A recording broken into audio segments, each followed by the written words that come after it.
할렐루야. 아멘. 할렐루야. 아멘. 네. 오늘도 이 새벽 시간에 우리를 깨워주시고 또 기도하게 하시는 하나님의 놀라운 은혜가 우리 마지막 날까지 우리에게 충만히 임하여져서 우리가 이 말씀 가운데 거하고 우리 장로님 기도해 주시는 대로 우리가 이 말씀대로 한번 도전해보고 살고 은혜를 누리는 우리 귀한 시간 되길 주님의 이름으로 축원드립니다. 아멘. 우리 옆에 있는 분들과 이렇게 한번 인사하고 말씀의 은혜 나누겠습니다.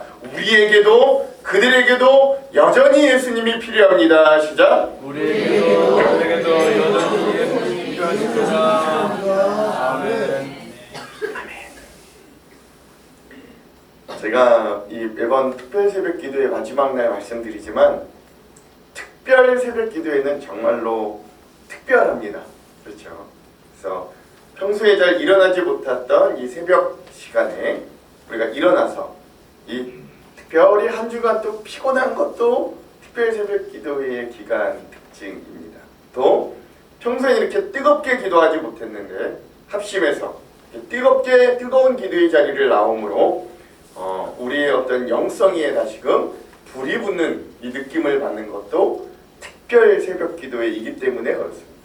또한 특별히 아침부터 영적으로 채워짐과 동시에 맛있는 음식을 나누고 친교하는 기쁨이 넘쳐서 이게 뭐 특별 새벽 기도이지만 저도 한 일면 새벽 영적 축제라고도 여겨지는데 그런 은혜와 기쁨이 넘쳐져서 또 이 시간이 특별 새벽 기도회이기도 하고 또 마지막 우리가 온 성도들의 기도 제목을 함께 나누고 함께 기도해 줌으로 놀라운 응답이 예비되어 있어서 이 시간이 그냥 새벽 기도회가 아니라 특별 새벽 기도회다 라는 것들을 우리가 이미 잘 겪어왔을 줄로 믿습니다.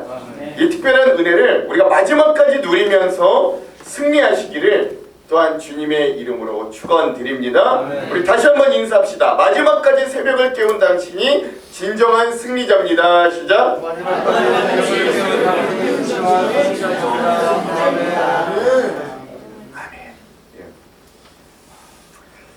사람들은 모두 행복을 추구하며 살아갑니다. 마치 안정적이고 행복해지는 삶이 우리의 삶의 최종적인 목적이듯이 우리는 그렇게 사실은 형체도 없고 실체도 없는 그 무형의 어떤 행복들을 막 쫓아갑니다.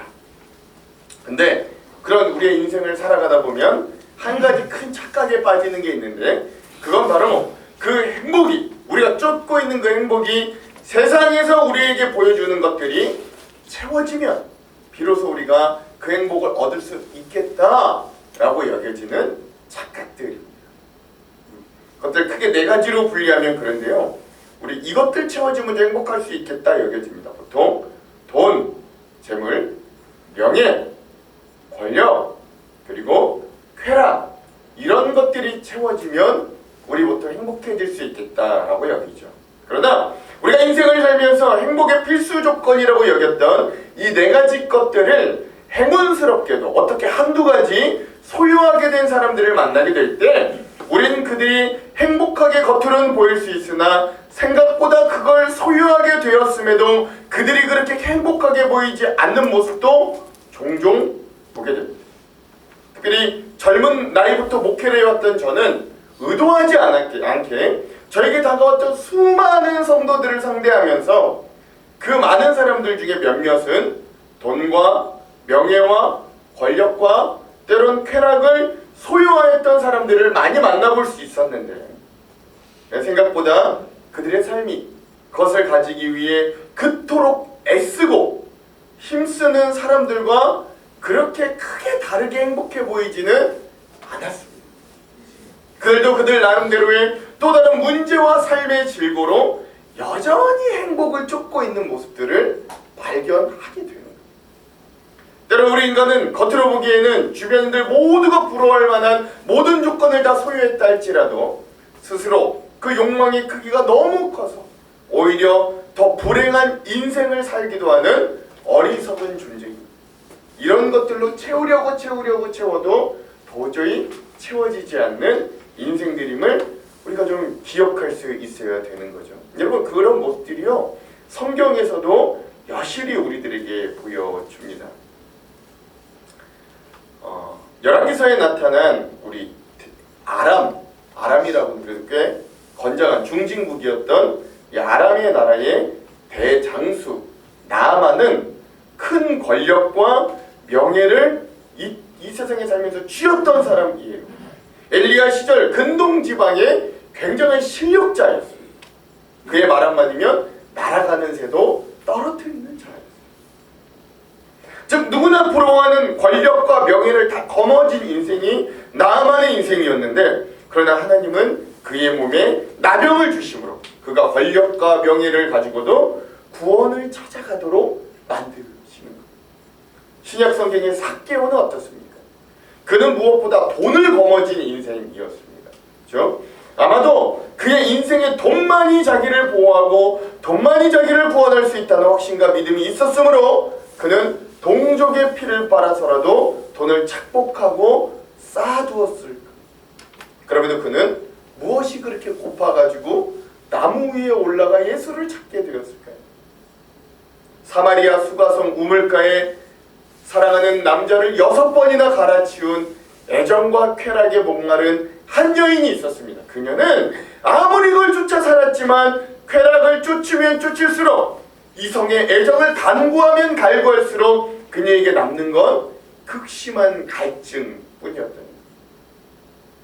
이미 이스라엘 사회에서 사내들인 공의회, 지금으로 치면 국회의원 그 일원으로 명예와 학식을 두루 갖추고 존경받았던 니고데모라고 하는 사람은 무엇이 그렇게 목말라, 무엇이 그렇게 궁금해 그 밤중에 예수님을 찾아갔어요.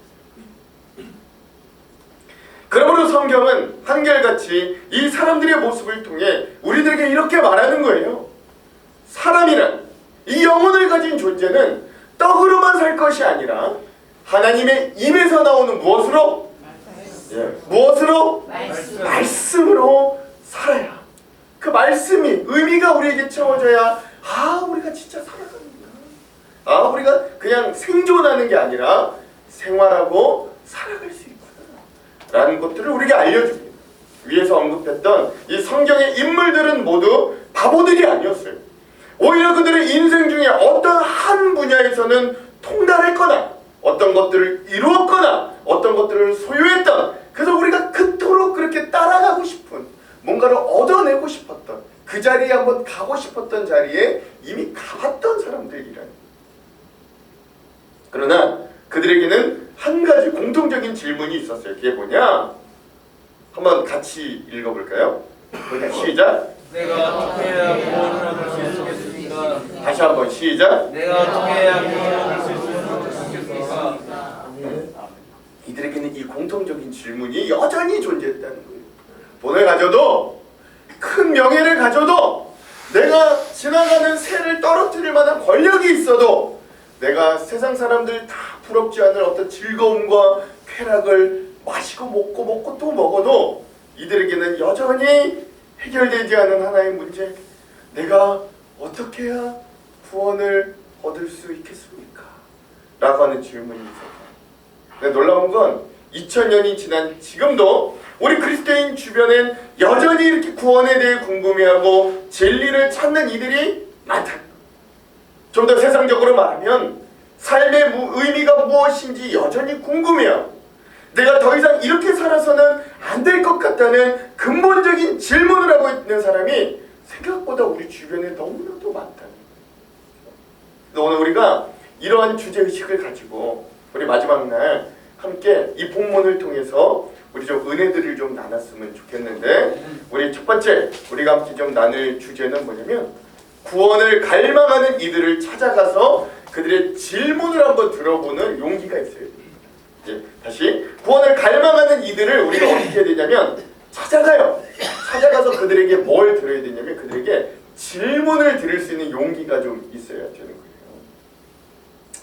오늘 본문의 상황도 이런 한 사람이 등장하는데, 그가 바로 바울과 실라를 가두고 지켰던 감옥의 간수였습니다. 간수장이라고 하는데요. 오늘 본문에 그리고 나서 또 오늘 본문의 또 다른 주인공인 바울과 신라도 등장하는데요. 이 바울과 신라는 성령님이 급하게 그들을 인도하시는 대로 원래 동쪽 아시아로 선교하려고 하던 이 발걸음을 멈추고 성령님이 급하게 너희들 동쪽 아시아가 아니라 서쪽 유럽 마게도냐에서 너희를 부르는 그 목소리에 순종해라 라고 하면서 유럽으로 또 마게도냐 지역으로 그들의 선교의 발걸음을 옮겨갑니다. 그래서 그 마게도냐의 첫 도시 빌립보에 도착하니까 하나님이 거기에 누구를 예비시켜 주냐면 루디아라고 하는 자색 옷감 장수 여인을 이미 준비시켜 주셨고 그녀의 집에서 빌립보 교회가 세워지도록 이미 예배해 주시고 계셨던 거예요. 여기까지 너무나 은혜스러운데 근데 문제가 하나 생깁니다. 그게 뭐냐? 그 빌립보 지방에는 이 바울과 신라가 도착하기 전부터 이미 영험한 무당으로 알려진 귀신 들린 여종이 있었다는 거예요. 이 가련한 여종이 귀신에 들렸는데 이게 요즘 말로 치면은 아주 그러니까 뭐라 그럴까요? 신내림을 받은 무당 같은 영험한 신내림을 받은 무당과 같은 역할을 했던 것 같아요. 그러니까 이 여인이 점을 봐주면 꽤 잘 맞는 거예요. 이 여인이 점을 봐주면 대충 다 맞는 거예요. 그래서 사람들이 야 쟤는 진짜인가 보다. 야 쟤는 좀 영험하다 라고 하면서 그 여종에게 찾아와 점을 보고 많은 비싼 점값을 주었던 일들이 그 빌립보 지방에 팽배했던 거죠. 근데 이 귀신 들린 여종이요 바울과 신라를 알아봅니다. 그리고 그 바울과 신라가 올 때마다 그들을 막 괴롭힙니다. 몇 날 며칠을 괴롭히자 바울이 더 이상 안 되겠다 싶어서 그 여인을 붙잡고 있는 그 귀신을 예수 그리스도의 이름으로 내쫓아 버리게 되는 거예요. 너무나 기쁜 일이고 좋은 일인데 근데 문제는 그 여종을 소유했던 주인이 그 여종이 점을 봐줌을 통해 많은 재물을 많은 소유를 가지고 있다가 그 이익의 소망이 그 여인에게 귀신이 나가버리므로 더 이상 점을 볼 수 없으니까 끊어지게 됐다는 거죠.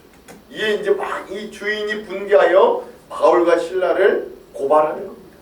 그래서 결국 그 빌립보 지방에서 바울과 신라가 그 죄목으로 귀신 쫓아줬다는 그 죄목으로 감옥에 갇히고 매를 많이 맞게 되는 그런 아픈 역사가 일어났던 거죠. 그렇게 바울과 신라가요 많이 맞고 그리고 그 갇혀서 착고를 치고 그리고 감옥에 갇히게 되었는데요. 놀라운 건 뭐냐? 이 바울과 신라가요 그런 상황에서도 밤새 뭐 했게요? 밤새 어떤 일이 있었냐? 그 온 감옥에 있는 죄수들이 다 성경 말씀 보니까 다 들을 수 있도록 큰 소리로 찬양하고 기도하고 그랬더라 라고 이야기하는 거예요. 어떤 목사님은 여기서 이들의 습관을 또 막 보기도 하더라고요. 이들이 얼마나 그게 습관이 돼 있던지 매를 많이 맞고 감옥에 갇혀도 그들의 입에서는 원망과 불평이 아니라 찬양과 기도가 나오더라. 그 감옥에 바울과 신라의 기도와 찬양 소리가 가득한 그때 하나님 놀라운 일들을 일으키시죠. 어떤 일이 일어납니까? 큰 지진이 일어나 그 감옥을 다 흔들고 깨우는 거예요.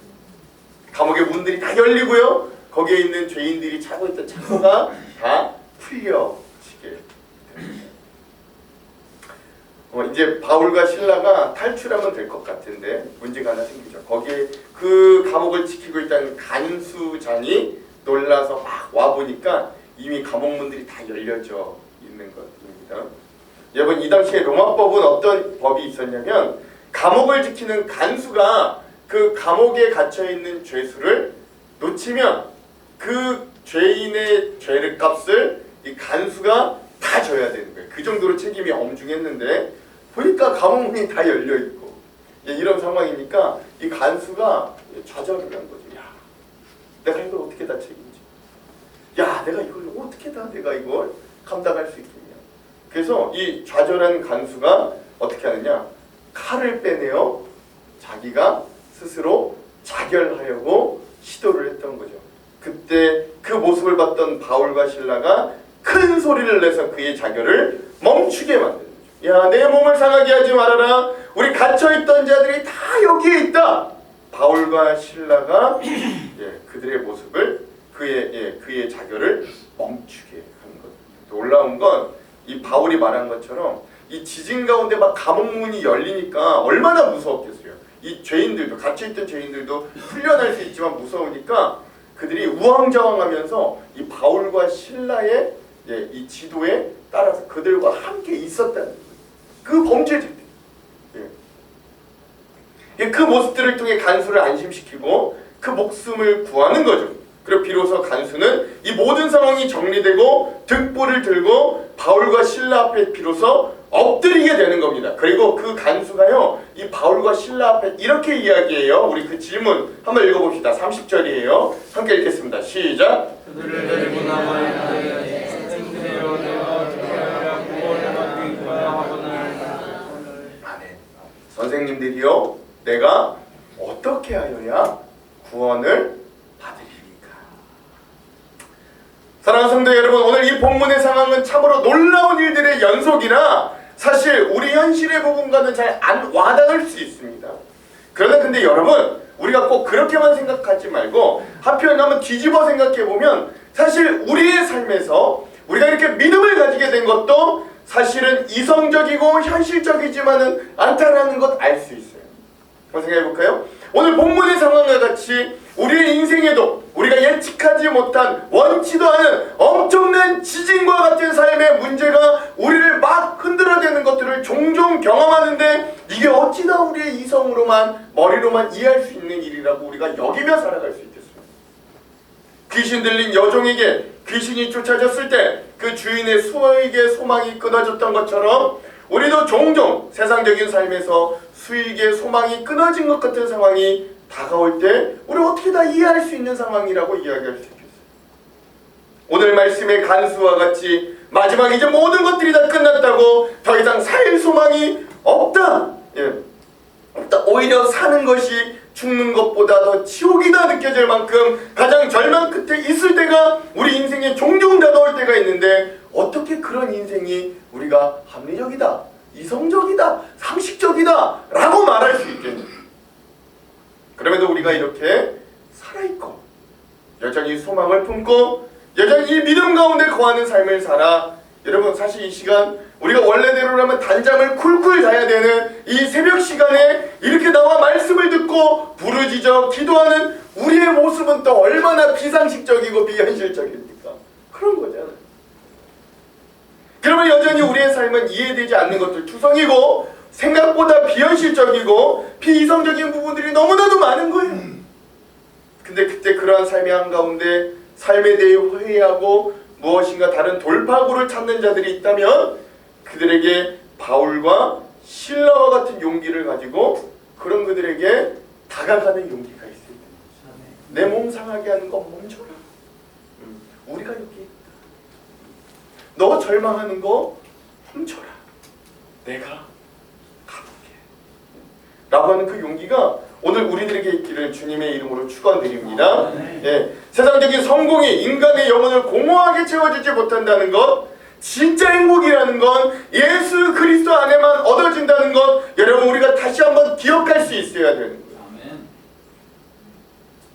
한때 세계 최고 부자였던 이 록펠러, 미국의 록펠러는 30대 초반에 이미 천문학적인 부를 이루었다고 합니다. 하지만 그가 53세가 되었을 때 병으로 인해 하루 만에 죽을 수 있다는 상태가 되었을 때 그가 이렇게 고백했다. 내가 돈을 쫓는 삶이 결국 나를 죽게 만들어. 내가 단 하루를 편안하게 살 수 있다면 내가 가진 모든 부를 이제는 하나님께 드릴 수도 있겠다. 세계 최고의 부자가 이렇게 말하더라니까.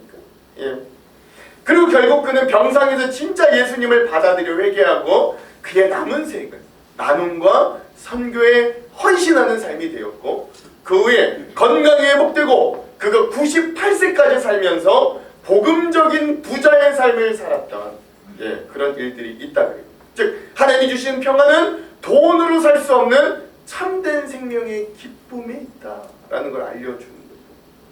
그러므로 사랑하는 성도 여러분, 오늘날에도 우리 주변에 수많은 사람들이 또 다른 사마리아 여인처럼 또 다른 삭개오처럼, 또 다른 나만처럼 권력과 사랑과 쾌락과 우리의 관계 속에서 자기의 목마름을 채우려고 하지만 결국 생수 대신 예수님을 만나기 전에는 진짜 만족이 없음을 오늘 우리가 알려줄 수 있습니다.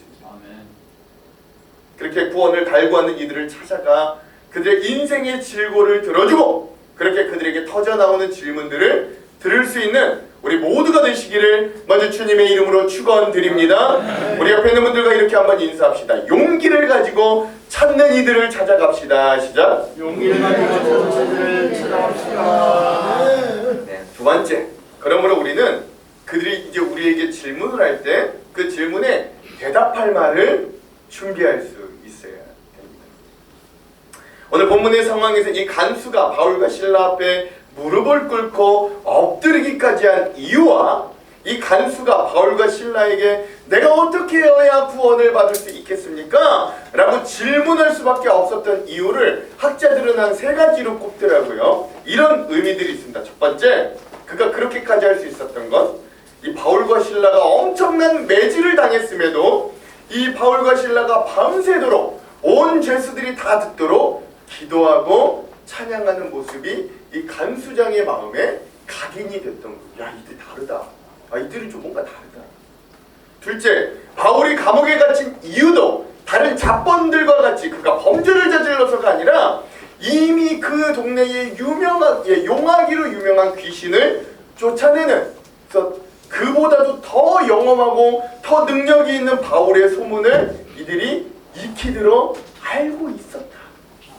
마지막 셋째, 지진이 나고 어려운 상황 속에서도 그 안에 있던 두려움에 떨던 죄수들을 리더하고 안정시키고 그 가운데서도 영적인 리더, 지도를 하던 바울과 실라에게는 뭔가 평범하지 않은 비범한 것입니다 라는 것들을 이 간수가 느꼈다는 거예요. 자, 한마디로 정리하자면 이 간수는 가장 절망적인 상황에서 기존에는 전혀 볼 수 없었던 완전히 다른 소망을 바울과 실라에게 발견했다. 그가 갇혀있는 바울에게서도 범상치 않은 모습을 보자 그는 이러한 질문, 어떻게 해야 내가 구원을 받을 수 있겠습니까? 바짝 엎드리며 물어볼 수밖에 없었던 거죠. 사실 오늘 우리가 이렇게 복음과 신앙에 대해 그리스도인으로서 함께 나누고 고민하고 그리고 혼자 살아내기 어려워서 이렇게 공동체를 만들고 함께 애쓰고 발버둥치고 우리가 이 세상 가운데 살아가지만 그럼에도 불구하고 우리 세상 가운데 많은 부대끼임 가운데 살아가기 때문에 사실 오늘 우리의 현실이기도 해요.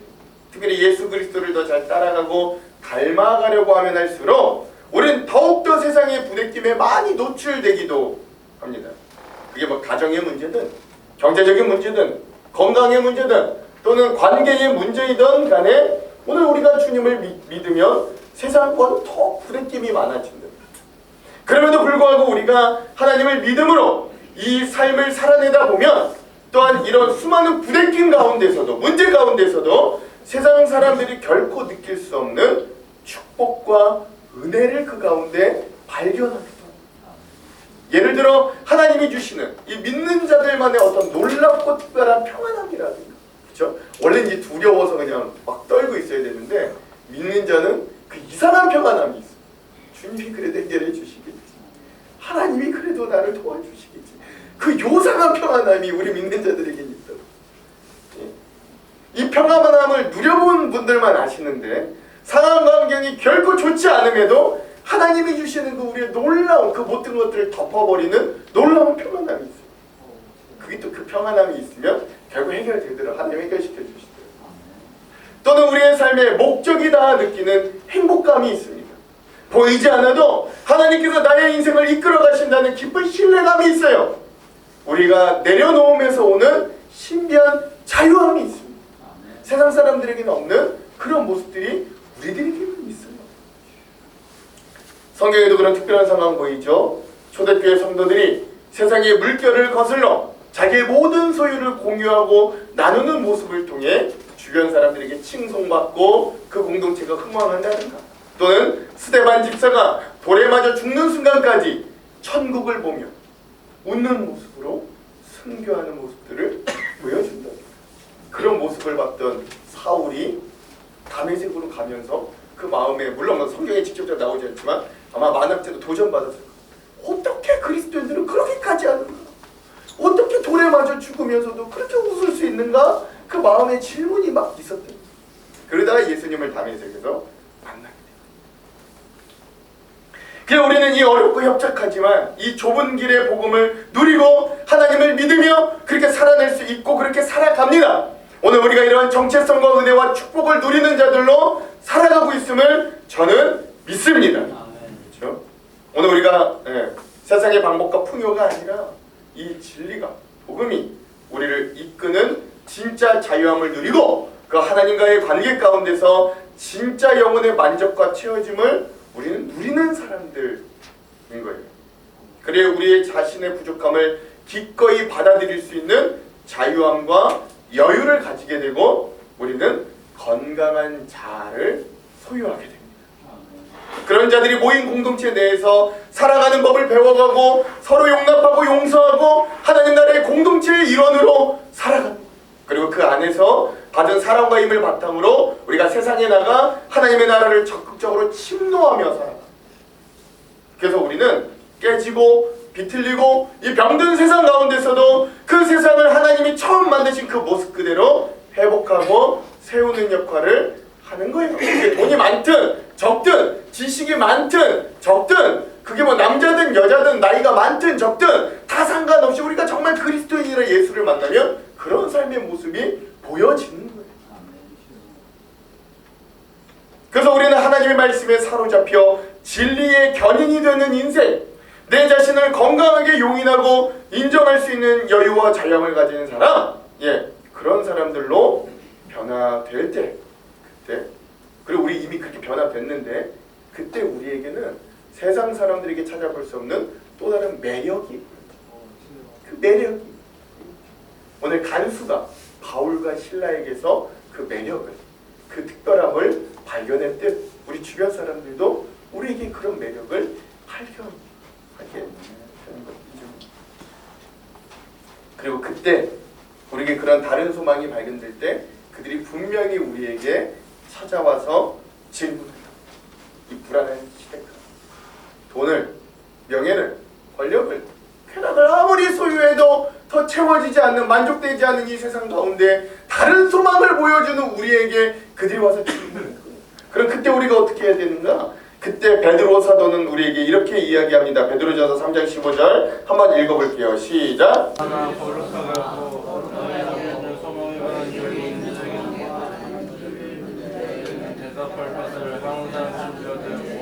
온유와 두려움으로 하고, 아멘. 그런 거예요.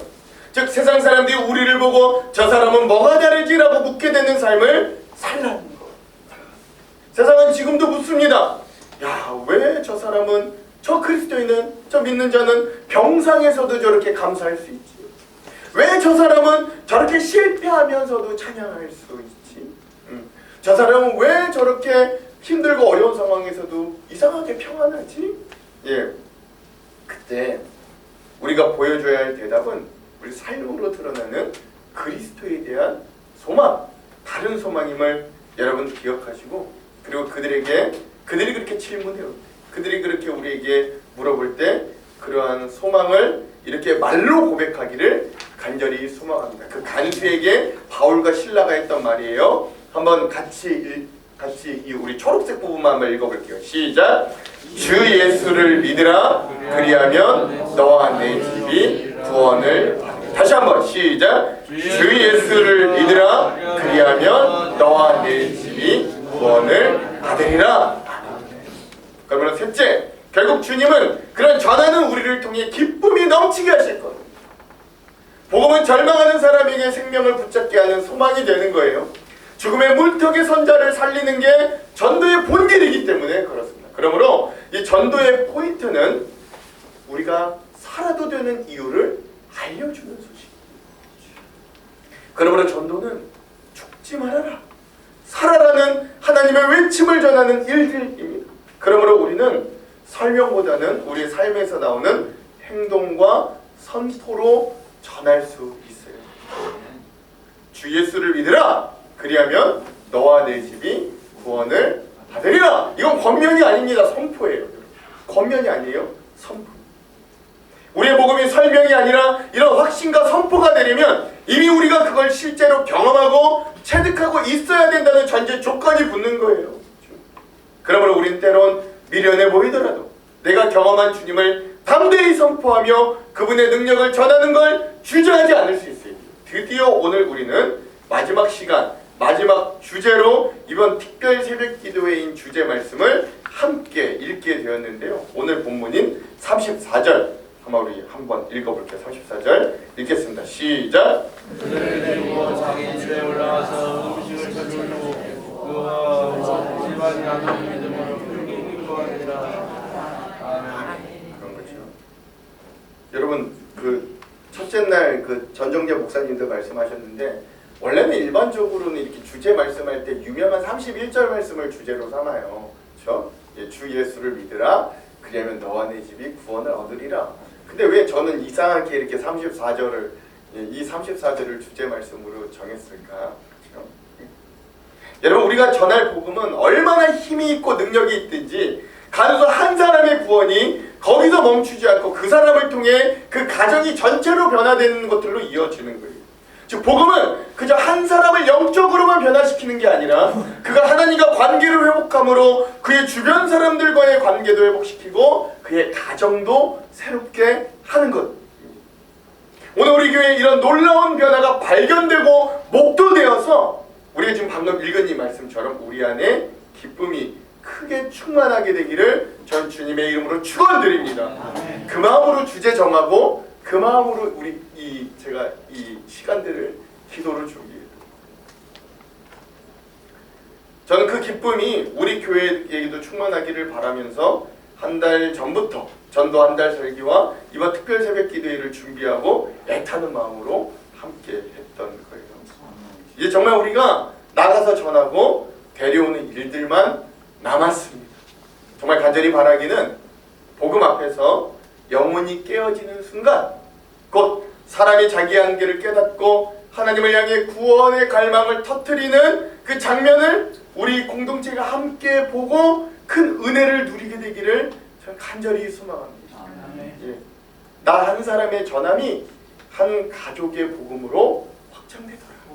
나 한 사람의 전함이 이 마을이 복음화됨으로 확장되더라. 나 한 사람의 전함이 이 나라 이 민족이 사는 길로 확장되더라. 그러므로 사랑하는 성도 여러분, 살고 싶습니다. 나도 구원받고 싶습니다. 라고 여전히 외치는 영혼들이 우리 주변에 있고요. 누가 나를 위해 가서 나의 사랑을 전하고 그 저들을 구원케 할까 하는 하나님의 깊은 탄식이 있어요.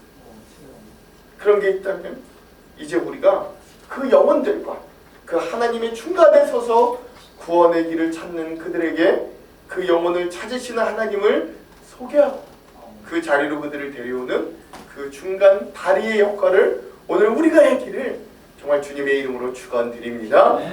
우리가 그들을 예수님께로 데리고 올 때 그들이 갇혀있던 또 다른 감옥들, 돈의 감옥, 권력의 감옥, 인기의 감옥, 쾌락의 감옥이 열려지고 그들이 진짜 인생의 참 의미와 무한히 주시는 그 주님의 사랑 안에서 새로운 인생을 비로 찾게 될 것입니다. 그래서요 여전히 우리에게도 그리고 그들에게도 누가 필요해요? 예수가 필요해요.